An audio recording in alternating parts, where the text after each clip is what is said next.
ভারতের পররাষ্ট্রমন্ত্রী এস জয়শঙ্কর যে বক্তব্য দিয়েছেন, এটা যদি সত্যি হয় খুবই আশ্চর্যজনক, আবার মিথ্যাও হইতে পারে।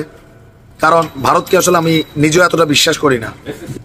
আবার আমাদের পররাষ্ট্র উপদেষ্টার মাঝে মাঝে কথাবার্তা শুনলে মনে হয় যে ঘটনা কিন্তু সত্য, কারণ এরা তলে তলে একটা সেটিং দেখাচ্ছে, উপরে আরেকটা সেটিং দেখাচ্ছে, নাকি ভারতে মিথ্যা বলছে, পেচকিত লাগছে একটা কিছু।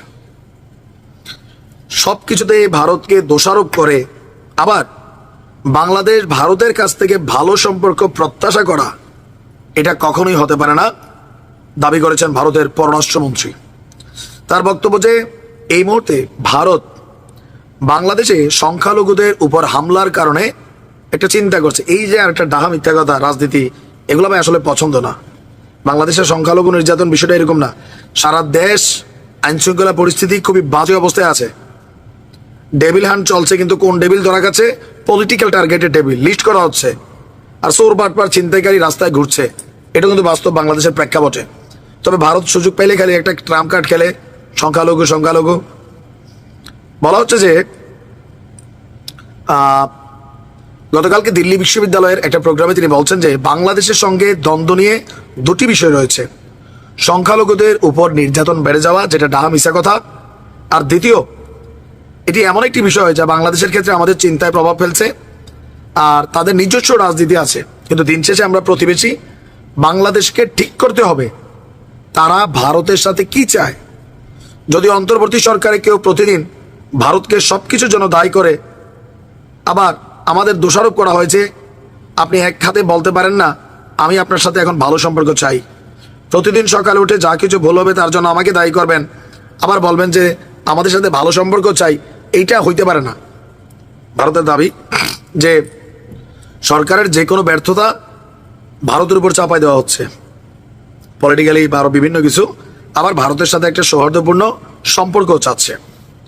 এখন মেইন যে ঝামেলাটা ভারতের সাথে কোথাও না কোথাও বর্তমান সরকার কারা? এনটি আওয়ামী লীগ টোটালটাই তো সরকার। সো শেখ হাসিনা ইস্যুটা এখানে একটা ফ্যাক্ট। কোথাও না কোথাও সরকারে এমন কোনো রাজনৈতিক ব্যক্তিত্ব নাই বা দল নাই যারা শেখ হাসিনাকে পছন্দ করেন।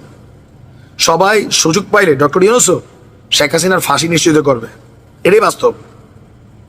কিন্তু কিছু ইন্টারন্যাশনাল রুলস রেগুলেশন আছে, ভারতে চলে গেছেন, সেখান থেকে ফিরিয়ে আনা, পরিস্থিতিকে বোঝা, এরকম একটা চাপ তো আছেই। এখন আমাদের সরকারকে ক্লিয়ার করতে হবে যে আমরা কি ভারতের সাথে ভালো সম্পর্ক চাই নাকি চাই না। যদি চাই, কিভাবে চাই। আমাদের দাবি, ভারত প্রতিবেশী রাষ্ট্র, কোনো সমস্যা নাই। আমরা ভারতেরটা খাইও না, পড়িও না, মাগ না। লেনদেন আছে, ব্যবসা বাণিজ্য আছে, অনেক কিছু আছে। টাকার বিনিময় হচ্ছে, ফ্রিতে না। ভারতের সাথে আমাদের বন্ধুত্ব দরকার, বাট আমার যে ন্যায্য অধিকার সেইটার বিনিময়ে খালি আমি দিলাম বড় রাষ্ট্র আর আমি কিছু পাইলাম না ভাই, ভারতের ব্যাপারে আমি কোনো কথা বলতে পারবো না, আমি এগুলোতে বিশ্বাসী না। সীমান্তে ভারত সরকারকে দায়িত্ব নিতে হবে। একটা মানুষের বুকে আর গলি চলবে না। এগুলা প্রতিবেশী রাষ্ট্র হিসাবে ভারতের দায়িত্ব মেকশিওর করা। বাংলাদেশের আভ্যন্তরীণ বিষয়ে ভারত হস্তক্ষেপ করতে পারবে না, যা অতীতে করে আসছে। আমরা ভারতের সাথে বন্ধুত্ব করব চোখে চোখ রেখে, চুক্তি হবে সমতার ভিত্তিতে। বড় ছোট এই সেই বক্কর চক্কর হিসাবে না। একজন বাংলাদেশ হিসাবে আমার এটা চাওয়া সোজা ক্লিয়ার। সরকারও উপর একটা করবে, তলে তলে আরেকটা করবে, দ্বিচারিতার দরকার নাই। ক্লিয়ার করে দেন এদেরকে। পরবর্তী রাজনৈতিক সরকার আসলে বোঝা যাবে এটা কি হয়। ভালো থাকুন।